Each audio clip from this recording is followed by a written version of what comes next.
Good morning बच्चों। आज हम क्लास 12 की केमिस्ट्री में फर्स्ट वॉल्यूम यानी कि पहली बुक को डिस्कस करेंगे। पहली बुक का जो पहला यूनिट है वो है सॉल्यूशन। अगर देखा जाए तो सीबीएसई के सिलेबस में पिछले साल यानी कि 2018-19 में जो फर्स्ट यूनिट था वो सॉलिड स्टेट्स था, लेकिन सीबीएसई ने अपने सिलेबस से उसको हटा दिया है। तो यानी कि अब जो सेकंड चैप्टर था उस बुक में अब वो फर्स्ट चैप्टर हो गया है, यानी कि सॉल्यूशन जो है अब वो पहला यूनिट कहलाएगा। तो हम लोग उसी को डिस्कस करते हैं आज। चलिए, तो देखिए ये है यूनिट 2 सॉल्यूशन। ओके, आइए डिस्कस करते हैं। जैसे कि आप जानते हैं कि दो या दो से अधिक, जस्ट 1 मिनट, ये है यूनिट 2 सॉल्यूशन। दो या दो से अधिक कंपोनेंट यानी घटक का होमोजीनस मिक्सचर सॉल्यूशन कहलाता है। होमोजीनस जानते होंगे कि एक ऐसा मिक्सचर जिसमें सॉल्यूट और सॉल्वेंट अच्छी तरह से मिक्स हो जाते हैं, यानी कि अगर आप कोई होमोजीनस मिक्सचर बनाते हैं तो उसमें से सॉल्यूट और सॉल्वेंट को सेपरेटली अलग अलग आप विजिबल नहीं कर सकते, यानी कि नहीं देख सकते हैं। और उस होमोजीनस मिक्सचर का आप कहीं से भी सैंपल लें तो उसमें सॉल्यूट और सॉल्वेंट का रेशियो कांस्टेंट रहेगा, यानी कि कहीं से भी कोई सैंपल लें सॉल्यूट और सॉल्वेंट आपको एक जैसे यूनिफॉर्म वे में मिलेंगे, यानी कि एक समान तरीके से डिस्ट्रीब्यूटेड मिलेंगे, वितरित मिलेंगे। ओके, आप ऐसे समझिए कि जैसे कि आप एक गिलास पानी, आधे गिलास, हाफ गिलास वाटर लीजिए, उसमें एक चम्मच अगर आप चीनी मिलाते हैं, सुक्रोज, और उसको आप घोल देते हैं अच्छी तरह से। जब वो घुल जाता है तो आप यह देखेंगे कि जो हाफ ग्लास का जो ऊपर वाला पोर्शन है, जो चीनी घोलने के बाद जो सॉल्यूशन बनता है, जो उसमें स्वीटनेस, जो उसमें मिठास होगी, और पूरे पानी को गिरा देने के बाद जो आखिरी एक चम्मच बचेगा उसमें जो मिठास होगी वो एक जैसी होगी। तो इसका मतलब कि चीनी पूरी तरह से पानी में घुल गया है। ये ऐसे मिक्सचर को होमोजेनस मिक्सचर कहते हैं। तो यहाँ पर जो चैप्टर है सॉल्यूशन, उसका संदर्भ यहाँ पे होमोजेनस मिक्सचर से ही है। ठीक है, होमोजेनस को हिंदी में कहते हैं समांगी मिश्रण। ठीक है, जैसे चीनी का पानी में मिलना, नमक का पानी में मिलना, तो ये जो मिलने के बाद जो मिक्सचर बनता है ये समांगी विलयन कहलाता है, समांगी मिश्रण होता है। बात समझ में आ रही है? एक चीज़ थोड़ा सा और आपको बता दें, विलयन का तात्पर्य आप कोई तरल या द्रव से मत समझिएगा। ठीक है, विलयन एक अवस्था है। कब की? जब सॉल्यूट और सॉल्वेंट आपस में मिलते हैं तो वो क्या कहलाता है? सॉल्यूशन। अब ये सॉल्यूशन की अवस्था कैसी होगी? क्या लिक्विड ही होगी? अब देखिएगा, सॉल्यूशन ठोस भी हो सकता है, द्रव भी हो सकता है, गैस भी हो सकता है। यानी जो सॉल्यूशन की अवस्था है वो 3 अवस्था होती है, यानी फेज। सॉलिड हो सकती है, लिक्विड हो सकती है और गैस हो सकती है, यानी कि इसकी 3 अवस्था हो सकती है। यानी कि सॉल्यूशन जो है इसकी कौन सी अवस्था, कौन सा फेज होगा, सॉलिड होगा कि लिक्विड होगा कि गैस होगा, ये किस पे निर्भर करेगा? ये निर्भर करेगा सॉल्वेंट के फेज पे। क्यों? क्योंकि देखिएगा, जब सॉल्यूट और सॉल्वेंट मिलाते हैं तो सॉल्यूट जो है बहुत ही कम मात्रा में होता है, किसकी तुलना में? सॉल्वेंट की कंपेयर में सॉल्वेंट ज़्यादा होता है। इसीलिए जो सॉल्वेंट का फेज होगा, यानी कि जो सॉल्वेंट की अवस्था होगी, वही अवस्था या फेज सॉल्यूशन का भी होगा। अगर सॉल्वेंट सॉलिड है तो सॉल्यूशन भी सॉलिड होगा, अगर सॉल्वेंट लिक्विड है तो सॉल्यूशन भी लिक्विड होगा, अगर सॉल्वेंट गैस है तो सॉल्यूशन भी गैस होगा। ठीक है, तो सॉल्वेंट अगर सॉलिड है, अब इसके एग्जांपल हम लोग आगे देखेंगे। तो आइए थोड़ा सा स्टार्ट करते हैं इसकी डिफिनीशंस को। ठीक है, दो या दो से अधिक कंपोनेंट यानी घटक का दो या दो से अधिक कंपोनेंट का होमोजीनियस मिक्सचर सॉल्यूशन कहलाता है। क्या कहलाता है? सॉल्यूशन। यानी कि देखिएगा, सॉल्यूट जो कम मात्रा में लेस अमाउंट में होता है, सॉल्वेंट जो अधिक मात्रा में होता है, आपस में मिल गए तो क्या बनाया? सॉल्यूशन। क्लियर है? आइए देखते हैं। तो सॉल्यूशन ठोस भी हो सकता है, जैसे कि आप जानते हैं कि पीतल, ठीक है, कांस, तो ये सब चीज़ भी एक सॉल्यूशन होता है। जैसे हमारे जीवन, ठीक है, हमारे जीवन में सॉल्यूशन के कंपोजिशन पर निर्भर करता है। यानी कि अगर हम बात करें कि अपने दैनिक जीवन में हम सॉल्यूशन को ग्रहण करते हैं कि नहीं करते हैं, तो अगर हम सॉल्यूशन को ग्रहण करते हैं तो उस सॉल्यूशन में सॉल्यूट कितनी मात्रा में है वो बहुत ही महत्वपूर्ण होता है हमारे लिए। यानी कि जो भी विलयन हम ग्रहण करते हैं उसमें विलेय की कितनी मात्रा होती है विलायक में, ये हमारे लिए बहुत महत्वपूर्ण होती है। अगर सॉल्यूट यानी विलेय की मात्रा कम होगी तो वो अपना अलग प्रभाव दिखाएगी, अगर सॉल्यूट की मात्रा थोड़ी सी ज़्यादा हो जाएगी तो वो अपना कुछ अलग प्रभाव दिखाएगी, अगर बहुत ज़्यादा हो जाएगी तो अपनी अलग प्रभाव दिखाएगी। जैसे अगर हम मान लें कि खाना खाते समय जो हम दाल खाते हैं उसमें नमक की मात्रा कितनी होती है, आप अंदाज़ लगाइए। कम होती है तो आपको, आपके टेस्ट को ठीक लगता है, आपकी जीभ को। लेकिन अगर नमक बहुत ही कम हो जाए तो भी आपके टेस्ट को चेंज करेगा, अगर बहुत ज़्यादा हो जाए तो भी आपके टेस्ट को चेंज करेगा। बात समझ में आ रही है? अच्छा, इससे भी ज़्यादा आप ऐसे समझिए कि जब शरीर में ग्लूकोज और वाटर चढ़ता है या सलाइन वाटर चढ़ता है, नमक पानी, तो उसमें जो सलाइन होता है, जो नमक होता है, उस बोतल में एक निश्चित मात्रा में होती है, न कम होती है न ज़्यादा होती है। बात समझ में आ रही है? यानी कि जो ग्लूकोज का बोतल चढ़ता है किसी पेशेंट पर, तो जो ग्लूकोज की मात्रा होती है उस बोतल में वो एक निश्चित मात्रा होती है। यानी कि उसका कंसंट्रेशन एक फ़िक्स होता है, उसकी सांद्रता एक फ़िक्स होती है। अगर वो कम होगा तो भी प्रॉब्लम है और ज़्यादा होगा तो भी प्रॉब्लम है। ज़्यादा होने पे तो बहुत प्रॉब्लम है। आइए एक एग्जाम्पल से समझते हैं। हमारा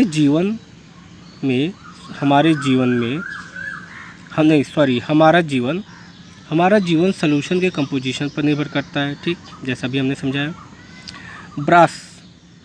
ब्रास एक एलॉय है, मिश्र धातु इसे कहते हैं। तो ये मिश्र धातु कॉपर और जिंक दो चीज़ों का मिक्सचर होता है, ठीक है। अच्छा, कॉपर कितनी मात्रा में होगी और जिंक कितनी मात्रा में होगी, इनकी मात्रा फिक्स है, ठीक है। ऐसा नहीं है कि कॉपर अगर कम मात्रा में है और जिंक ज़्यादा मात्रा में है तो हम कॉपर को अधिक और जिंक को कम कर दें, इसकी एक रेशियो फिक्स होती है। जर्मन सिल्वर देखिएगा, जर्मन सिल्वर में कॉपर, जिंक और निकिल, ये तीन धातुओं से मिलकर बनी होती है। कौन सा? German silver. ये जो तीन धातुएं होती हैं इनकी मात्रा यानी कि इनका रेशियो यानी इनका परसेंटेज आपस में फिक्स होता है। इसी तरह ये ब्रॉन्ज भी एक एलॉय है यानी कि मिश्र धातु है, ठीक है, और इसमें भी कॉपर और टीन एक फिक्स रेशियो में होता है। तो आप तीनों देखेंगे, ब्रॉन्ज देख लीजिए, जर्मन सिल्वर देख लीजिए या ब्रॉन्ज देख लीजिए, तीनों में आपको कॉपर मिलेगा और तीनों में कॉपर की रेशियो परसेंटेज अलग अलग होगा। तो ब्रॉन्ज में कॉपर के साथ देखिए जिंक है, जर्मन सिल्वर में कॉपर के साथ जिंक और निकिल है और ब्रॉन्ज में कॉपर के साथ टीन है, ठीक है। आइए आगे देखते हैं। अगर वाटर में फ्लोराइड आयन की मात्रा 1 ppm का मतलब होता है 1 पार्ट्स पर मिलियन। 1 पार्ट्स पर मिलियन का मतलब होता है कि 10 लाख में एक, 10 लाख में अगर कोई एक हो तो वह 1 ppm कहलाता है। 10 लाख में कोई एक हो, यानी कि जल के अणु H2O के अणु 10 लाख हों और उनमें एक फ्लोराइड आयन हो। जल के अणु 10⁶ 10 लाख हों और फ्लोराइड आयन एक हो, फ्लोराइड आयन एक हो, तो उसमें फ्लोराइड आयन की मात्रा को कैसे बताते हैं? 1 ppm, यानी कि 1 पार्ट, 1 यानी कि एक, पार्ट मतलब हिस्सा, पर का मतलब प्रति, मिलियन मतलब 10 लाख, 1 मिलियन 10 लाख, यानी 10 लाख में एक, यानी 10 लाख, यानी कि जो भी वाटर हम लेते हैं उसमें जल के 10 लाख अणुओं में अगर एक फ्लोराइड आयन है, इस रेशियो में फ्लोराइड आयन है, तो यह हमारे दांतों को डीके यानी क्षरण से, यानी कि नष्ट होने से बचाता है। बात समझ में आ रही है? आइए, अगर 1.5 ppm फ्लोराइड आयन हो तो, यानी कि 10 लाख जल के अणुओं में 1.5 फ्लोराइड आयन हो, क्योंकि फ्लोराइड आयन हाफ में नहीं होता है, लेकिन आप इसको एक रेशियो में समझिएगा। 1.5 ppm फ्लोराइड आयन हो, जल में उपस्थित हो तो हमारे दांत यानी कि टीथ विचित्र या धब्बेदार हो जाते हैं, ठीक है, और विचित्र हो जाते हैं, उनमें धब्बे पड़ जाते हैं, टेढ़े मेढ़े हो जाते हैं। इसको इंग्लिश में कहते हैं मोटलेट, ठीक है, ओके। यानी कि देखिएगा, यानी कि फ्लोराइड आयन का जो कंसंट्रेशन 1 ppm से बढ़कर 1.5 ppm होने पर क्या प्रभाव दिखा दिया। अब अगला देखिए, अगर वाटर में फ्लोराइड आयन का कंसंट्रेशन यानी सांद्रता बहुत ज़्यादा हो तो वह हमारे लिए पॉइजनस हो सकता है, यानी जहर का काम कर सकता है, यानी कि 1.5 ppm से ज़्यादा हो। बात समझ में आ रही है? तो क्या काम कर सकता है? पॉइजन का। अच्छा, कैसे? देखिएगा, जो मच्छर मारने वाली माफ़ करिएगा, जो चूहा मारने वाली दवा होती है रेड पॉइजन, उसमें सोडियम फ्लोराइड का प्रयोग किया जाता है। किसका प्रयोग किया जाता है? सोडियम फ्लोराइड का प्रयोग किया जाता है, ठीक है। अब समझ में आ गया, यानी कि फ्लोराइड आयन की मात्रा जो होती है, अगर उसकी एक कंसंट्रेशन एक फिक्स हो तो कुछ और प्रभाव दिखाएगी, अगर उसका कंसंट्रेशन बदल दे तो कुछ और प्रभाव दिखाएगा, अब कंसंट्रेशन बहुत ज़्यादा कर देंगे तो कुछ और प्रभाव दिखाएगा, ठीक है। अब आइए आगे डिस्कस करते हैं। होमोजीनियस मिक्सचर का तात्पर्य यह है कि मिक्सचर में शामिल कंपोजिशन एक समान रूप से, यानी कि यूनिफॉर्म एक समान रूप से डिस्ट्रीब्यूट रहते हैं, और मिक्सचर की प्रॉपर्टीज़ हर जगह से एक समान होती है। ये जैसा कि हम पहले भी डिस्कस कर चुके हैं, है ना। जैसे कि आधे गिलास पानी में 1 चम्मच चीनी घोलने पर चीनी की मिठास पानी में हर जगह से एक जैसी होती है। ऐसे नहीं है कि वो घोलने पे ऊपर कुछ और मिठास हो और उसके पेंदी में जो पानी हो कुछ और मिठास हो, ऐसा नहीं होता, वो एक समान रूप से फैला होता है। उसी के संदर्भ में ये बात है। हम इस यूनिट में बाइनरी सॉल्यूशन, बाइनरी का मतलब होता है 2, यानी कि ऐसा विलयन जिसमें सिर्फ 2 चीज़ें हों। ऐसे समझिए, अगर आधे गिलास पानी में अगर आप 1 चम्मच चीनी 1 चम्मच नमक घोल देते हैं, तो ये जो विलयन होता है, तो इसमें विलायक तो वह होगा जो अधिक मात्रा में है, यानी कि जल, और चीनी और नमक जो है ये 2 विलेय होंगे, ये दोनों विलेय होंगे, विलेय की श्रेणी में आएंगे। तो इस हिसाब से जो विलयन बना उसमें 3 चीज़ें हुई, यानी कि 3 कंपोनेंट हुए, शुगर, सॉल्ट और वाटर। तो इसको ट्राई सॉल्यूशन कहेंगे।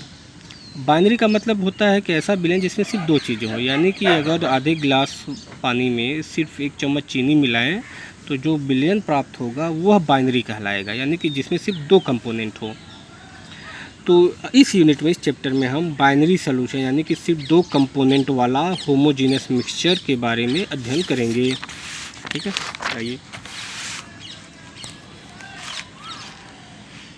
आइए सॉल्यूशंस के टाइप पढ़ते हैं। टाइप ऑफ सॉल्यूशन 3 प्रकार के होते हैं। पहला सॉलिड सॉल्यूशन, यानी कि ठोस विलयन। ठोस विलयन का मतलब हो गया कि इस विलयन की जो अवस्था होगी वो ठोस होगी, तो इसका मतलब कि सॉल्वेंट जो है ठोस है यहाँ पर। लिक्विड सॉल्यूशन यानी द्रव विलयन, यानी कि यहाँ पे ऐसे सॉल्यूशन की बात हो रही है कि जो सॉल्यूशन होगा वो किस अवस्था में होगा? द्रव अवस्था में होगा। वो पहले क्या था, ठोस अवस्था में था सॉल्यूशन। ठोस अवस्था सॉल्यूशन का मतलब होता है जितने भी रंगीन पत्थर होते हैं, रंगीन पत्थर, ठीक है, वो क्या होते हैं, ठोस विलयन का उदाहरण है। या फिर आप ऐसे समझ लीजिए, ठोस विलयन के उदाहरण में कि जब अभी आपने देखा था मिश्र धातु, तो मिश्र धातु यानी कि आपने यहाँ पे लिया पढ़ा था ब्रास। ब्रास एक सॉल्यूशन है जिसमें कॉपर और जिंक है, ठीक है। तो जिसमें से कॉपर, इसमें से किसी एक की मात्रा ज़्यादा होगी और दूसरे की मात्रा कम होगी, यानी कि ब्रास एक बिलियन है, जर्मन सिल्वर एक बिलियन है, ब्रॉन्ज एक बिलियन है। तो प्रत्येक में आप देखेंगे कि आप सॉल्यूट कौन है और सॉल्वेंट कौन है। तो यहाँ पे तो सॉल्यूट और सॉल्वेंट हर चीज़ सॉलिड अवस्था में है, यानी कि सॉल्वेंट एक तरह से सॉलिड स्टेट में है, इसलिए सॉल्यूशन जो है सॉलिड स्टेट में होगा, ठोस अवस्था में होगा।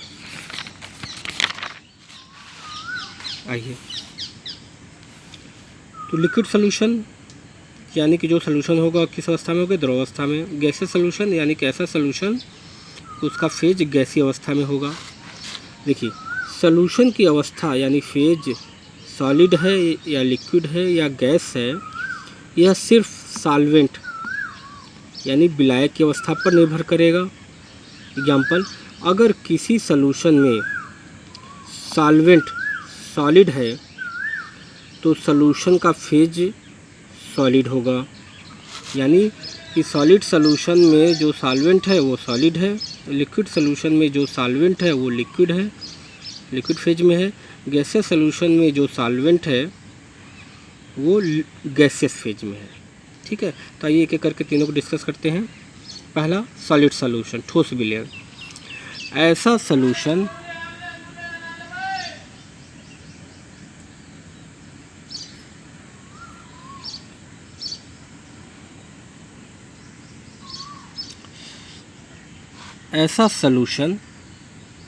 जिसमें सॉल्वेंट ठोस हो, सॉलिड हो, तथा सॉल्यूट विलेय। ऐसा सॉल्यूशन जिसमें जो सॉल्वेंट है यानी कि विलायक ठोस हो, किस अवस्था में हो, ठोस अवस्था में हो, तथा सॉल्यूट जो है यानी विलेय सॉलिड हो अथवा लिक्विड हो अथवा गैस हो, ऐसे सॉल्यूशन को सॉलिड सॉल्यूशन कहते हैं, ठीक है। अब आइए देखते हैं आगे। सॉल्यूट यानी विलेय के आधार पर सॉलिड सॉल्यूशन तीन प्रकार के होते हैं, ठीक है, तीन प्रकार के होते हैं, उसको अभी डिस्कस करते हैं। एक पॉइंट और देख लीजिए, सॉलिड सॉल्यूशन में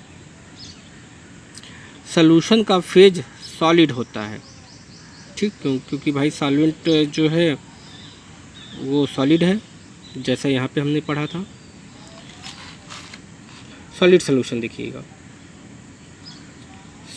सॉलिड सॉल्यूशन तो यानी कि सॉलिड सॉल्यूशन का कंक्लूजन क्या है कि सॉल्यूट जो है वह सॉलिड भी हो सकता है, लिक्विड हो सकता है या गैस हो सकता है, लेकिन जो सॉल्वेंट है वो सब के हर अवस्था में क्या होगा, सॉलिड होगा।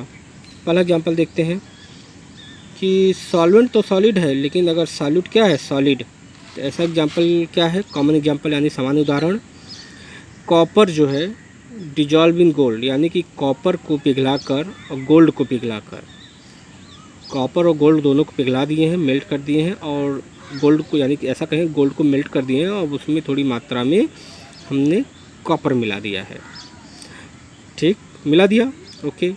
फिर मिलाने के बाद अब जो मिक्सचर बन गया अब उसको कोल्ड कर देंगे, ठंडा करेंगे तो सॉलिड स्टेट में आ जाएगा। अब वो जो धातु होगा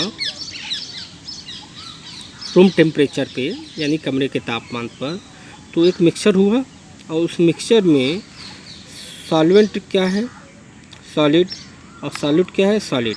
अच्छा, आप सोचेंगे कि सर आपने ये कहा कि आपने पिघला दिया, तो देखिएगा जो भी विलयन की अवस्था हम बात कर रहे हैं यहाँ पर सभी को कमरे के तापमान पे बात कर रहे हैं, रूम टेम्परेचर पे। Room temperature generally 25 degree Celsius लिया जाता है, लेकिन अगर रूम टेम्परेचर की बात किया जाए तो 25 से लेकर 37 डिग्री सेल्सियस तक के तापमान को आप रूम टेम्परेचर मान सकते हैं, क्योंकि ये इतना तो बॉडी हैबिचुअल होता है 25 से 37, और बॉडी का टेम्परेचर भी 37 डिग्री सेल्सियस ही होता है। यानी कि जो यहाँ पर हम बात कर रहे हैं 3 प्रकार के होते हैं, ये रूम टेम्परेचर की बात कर रहे हैं, रूम टेम्परेचर पे जो फेज होता है। ठीक है, वैसे तो कोई किसी भी चीज़ को आप हीट करेंगे तो एक ऐसी अवस्था आएगी कि वो लिक्विड हो जाएगी, फिर गैस अवस्था में आ जाएगी। तो यहाँ पे जो भी मतलब है रूम टेम्परेचर पे है। रूम टेम्परेचर पे सॉल्यूशन 3 प्रकार के होते हैं। ओके, समझ में? तो यानी कि यहाँ पर जो हमने एग्जांपल लिया है वो रूम टेम्परेचर पर जब गोल्ड को ले आएंगे तो सॉलिड ही हो जाएगा, और उसमें जो कॉपर रहेगा वो भी सॉलिड हो जाएगा। तो वो जो मिक्सचर प्रिपेयर होगा वो मिक्सचर जो है ऐसा मिक्सचर होगा कि जिसमें सॉल्वेंट सॉलिड है और सॉल्यूट सॉलिड है। ओके, अगला देखते हैं। सॉल्वेंट सॉलिड है और सॉल्यूट क्या है, लिक्विड है। इसका एग्जांपल क्या है, amalgam of mercury with sodium. अब देखिए, आप जानते हैं कि मरकरी रूम टेम्परेचर पर लिक्विड स्टेट में ही रहता है। रूम टेम्परेचर पर अगर उसमें आप सोडियम मिला देते हैं, ठीक है, मेल्ट करके, तो वो जो सॉल्यूशन तैयार होगा, अब बात यहाँ समझिएगा, सॉल्यूट क्या है, लिक्विड है यानी कम मात्रा में, और सॉल्वेंट क्या है, सॉलिड है। तो यहाँ पर देखिएगा amalgam of mercury with sodium, यानी कि कमरे के तापमान पर सोडियम ठोस होता है और कमरे के तापमान पर मरकरी क्या होता है, लिक्विड। तो यानी कि ये लिक्विड हुआ और ये सॉलिड हुआ। तो यानी कि ये सोडियम क्या काम करेगा, यहाँ पर सॉल्वेंट की तरह काम करेगा, और ये मरकरी क्या काम करेगा, सॉल्यूट की तरह काम करेगा। ठीक है, तो इन दोनों मिक्सचर को एक नाम दिया जाता है अमलगम। तो अमलगम का तात्पर्य क्या होता है, जब मरकरी को किसी धातु के साथ मिलाया जाता है, मिला के जो विलयन बनता है उस विलयन को अमलगम का नाम देंगे। तो अमलगम का तात्पर्य का मतलब होता है कि मरकरी का, यानी कि मरकरी का किसी के साथ मिश्रण, अगर मरकरी को किसी धातु के साथ मिश्रित कर देंगे तो वह जो विलयन तैयार होगा उसको क्या कहेंगे, अमलगम नाम दिया जाता है। ख़ास तौर पे एक विशेष नाम है अमलगम। अगर सोडियम की जगह आप जिंक भी कर देंगे तो अब उसका नाम हो जाएगा जिंक अमलगम। अगर सोडियम अमलगम कहा गया तो इसका मतलब कि सोडियम मरकरी के साथ मिला है। अगर जिंक अमलगम कहा जा रहा है तो जिंक मरकरी के साथ मिल गया है। अमलगम का मतलब होता है कि मरकरी के साथ किसी का मिश्रण। तो अमलगम अपने आप में एक मरकरी को बताता है, मरकरी के मिश्रण को बताता है। ठीक है, आइए अगला देखते हैं। तीसरा केस, जब सॉल्वेंट सॉलिड हो, ये तो जानते हैं, और सॉल्यूट जो है गैस हो, यानी कि सॉलिड ज़्यादा मात्रा में हो, गैस कम मात्रा में। अब देखिएगा, solution of hydrogen in palladium. तो पैलेडियम जो होता है मेटल होता है, ठीक है। अब इसमें बीच बीच में पोर्स होते हैं, तो इसमें हाइड्रोजन्स रहते हैं या इसके सरफेस पे रहते हैं। तो एक तरह से ये पूरा का पूरा जो मिश्रण हुआ एक विलयन का रूप कहलाएगा, विलयन कहलाएगा, और इसमें हाइड्रोजन प्रेजेंट हैं और जो गैस के फॉर्म में है। ठीक है, तो ये धातु हो गई पूरी की पूरी पैलेडियम, और इस पर हाइड्रोजन गैस एडजॉर्ब हैं। ठीक है, ये ये चैप्टर है एक सरफेस केमिस्ट्री, पृष्ठ रसायन, उस पर हम लोग ये पढ़ेंगे एडजॉर्प्शन और एब्जॉर्प्शन किसे कहते हैं। ठीक है, सतह पर ये हाइड्रोजन गैस उपस्थित है। क्लियर है? खैर, आप कई केमिकल रिएक्शंस अभी ऑर्गेनिक केमिस्ट्री में देखेंगे जहाँ कैटलिस्ट का काम करता है। तो पैलेडियम धातु रहता है और पैलेडियम धातु पर हाइड्रोजन गैस होती है, यानी किसी कंपाउंड का हाइड्रोजन से रिएक्शन कराते हैं in the presence of catalyst palladium, platinum भी यूज करते हैं। तो वो सिचुएशन है ये। आइए आगे देखते हैं। नोट, मरकरी मेटल में जब किसी अन्य मेटल को मिक्स किया जाता है तो मिक्सचर को अमलगम ऑफ मरकरी कहते हैं, तथा मरकरी के साथ जो मेटल मिलाया जाता है उस मेटल का नाम बाद में लिखते हैं। जैसे मरकरी का सोडियम के साथ मिक्सचर को amalgam of mercury with sodium कहते हैं। अगर मरकरी का जिंक के साथ मिलाएंगे तो इसका नाम होगा amalgam of mercury with zinc. ठीक है, अब आइए आगे देखते हैं। लिक्विड सॉल्यूशन, द्रव विलयन, यानी कि एक ऐसी अवस्था जिसमें सॉल्वेंट लिक्विड हो। ऐसे एग्जांपल से आप बहुत फेमिलियर होंगे, शरबत जैसे मान लीजिए। ऐसा सॉल्यूशन जिसमें सॉल्वेंट यानी विलायक लिक्विड हो तथा सॉल्यूट यानी विलेय सॉलिड हो या लिक्विड हो या गैस हो, ऐसे सॉल्यूशन को लिक्विड सॉल्यूशन कहते हैं। तो सॉल्यूट के फेज के अनुसार लिक्विड सॉल्यूशन भी 3 प्रकार का होता है। ठीक, लिक्विड सॉल्यूशन में सॉल्यूशन का फेज लिक्विड होता है, क्योंकि भाई जो सॉल्वेंट होता है वो यहाँ पर क्या है, लिक्विड है। तो सॉल्वेंट के फेज पर ही सॉल्यूशन का फेज निर्भर करेगा, है ना। यानी हम ये कह सकते हैं कि सॉल्यूशन का फेज मतलब अवस्था, सॉल्यूशन का फेज सॉल्वेंट के फेज पर निर्भर करता है। बात समझ में आ गई।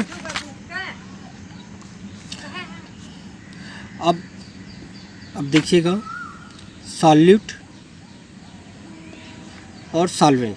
तो सॉल्वेंट देखिएगा लिक्विड है, पहली अवस्था में लिक्विड है तीनों केस में। अंतर क्या हुआ कि पहले केस में सॉल्यूट सॉलिड है, दूसरे केस में सॉल्यूट लिक्विड है, तीसरे केस में सॉल्यूट गैस है।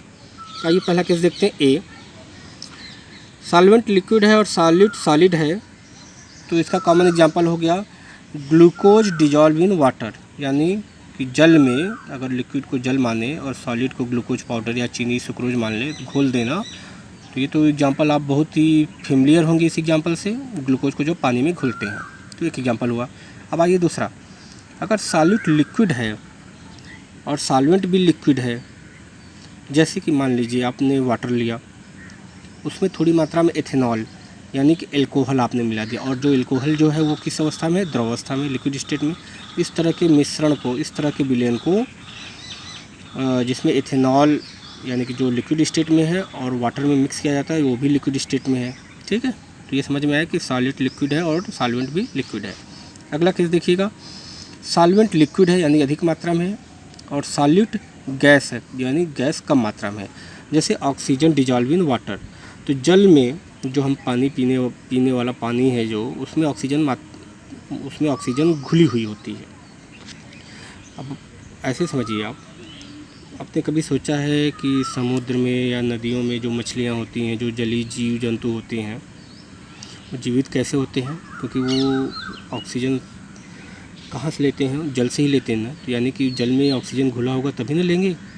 ठीक है, वो अपने गल फेफड़े या फिर जिसे कहते हैं गिल्स, मछलियाँ गिल्स से ही लेती हैं, पानी लेंगी, फिर उसमें से ऑक्सीजन एब्जॉर्ब कर लेंगी और वाटर को छोड़ देंगी। तो प्रक्रिया आप जानते ही हैं। ठीक है, तो यानी कि जो भी पीने का पानी होता है उसमें ऑक्सीजन घुली हुई होती है, उसकी एक निश्चित मात्रा होती है। ठीक, आइए अगला तीसरा, गैसेस सॉल्यूशन। गैसेस सॉल्यूशन का मतलब होता है कि जो सॉल्यूशन की अवस्था होगी वो गैस होगी। इसका एग्जांपल देखते हैं। ऐसा सॉल्यूशन यानी इसका स्टेटमेंट देखते हैं, ऐसा सॉल्यूशन जिसमें सॉल्वेंट यानी विलायक गैस हो तथा सॉल्यूट या तो सॉलिड हो या लिक्विड हो या गैस हो, ऐसे विलयन को गैसियस सॉल्यूशन या गैसी विलयन कहते हैं। गैसी विलयन का मतलब होता है कि उस विलयन की अवस्था जो है, सॉल्यूशन की अवस्था जो है गैस होगी, और सॉल्यूट के रूप में, विलेय के रूप में, चूँकि जानते हैं कि सॉल्वेंट ज़्यादा मात्रा में होता है यानी गैस ज़्यादा होगी, और सॉल्यूट जो है वो या तो ठोस हो सकती है, द्रव हो सकती है, या गैस यानी कि सॉलिड, लिक्विड या गैस हो सकती है। गैसेस सॉल्यूशन में सॉल्यूशन का फेज गैसेस होता है। आइए देखते हैं gases solution A B C 3 प्रकार के हुए। तो सॉल्वेंट तो गैस होगा, गैस गैस, लेकिन सॉल्यूट पहला केस सॉलिड हो सकता है, दूसरा केस लिक्विड और तीसरा केस गैस। पहला केस देखते हैं ए। पहले केस यानी कि सॉल्वेंट गैस है, अधिक मात्रा में है, सॉल्यूट क्या है, सॉलिड है, कम मात्रा में है। कैम्फर इन नाइट्रोजन गैस, यानी कैम्फर का मतलब होता है कपूर। जब आप कपूर को जलाते हैं तो कपूर जल के वायु में मिलता है, तो वायु में सबसे ज़्यादा क्या है, 78% क्या है, नाइट्रोजन गैस है। तो सबसे ज़्यादा मात्रा में हो गया। तो इसका मतलब क्या हुआ, इसका मतलब यही हुआ ना कि 78% अगर नाइट्रोजन है तो किसकी तरह काम कर रहा है, सॉल्वेंट के रूप में। और कैम्फर जो कि ठोस अवस्था में है, अगर कैम्फर को आप नहीं भी जलाएंगे, आप ऐसे भी ओपन कर देंगे तो वो वेपर के वो गैसेस फॉर्म में, वेपर के फॉर्म में आ जाएगा, क्योंकि वो सब्लिमेट कंपाउंड है, तो वो एयर में मिल जाएगा। बात समझ में आ रही है कि नहीं। तो यानी कि देखिएगा, फिर वही बात फंस रही है कि आप सोचेंगे कि जब वेपर फेज में आ गया तो वो तो गैस अवस्था में आ गई होगी कैम्फर, लेकिन जबकि यहाँ पे आप सॉल्यूट की बात कर रहे हैं कि सॉलिड। तो आप ये देखिए कि जब कभी भी आप कपूर को आप रख देते हैं किसी जगह ओपन करके, तो वहाँ पर एयर में कपूर की स्मेल आती है, यानी कि वो जो कपूर है, कैम्फर है, उसके मॉलिक्यूल्स उस एयर में चले गए हैं। अब उसकी स्टेट या जो अवस्था है वो सॉलिड ही रहेगी, अदरवाइज ये परिभाषा फिट नहीं बैठेगी, है ना। तो यानी कि जो भी वो मॉलिक्यूल एयर में है उसके, वो किस स्टेट में है, सॉलिड स्टेट्स में है।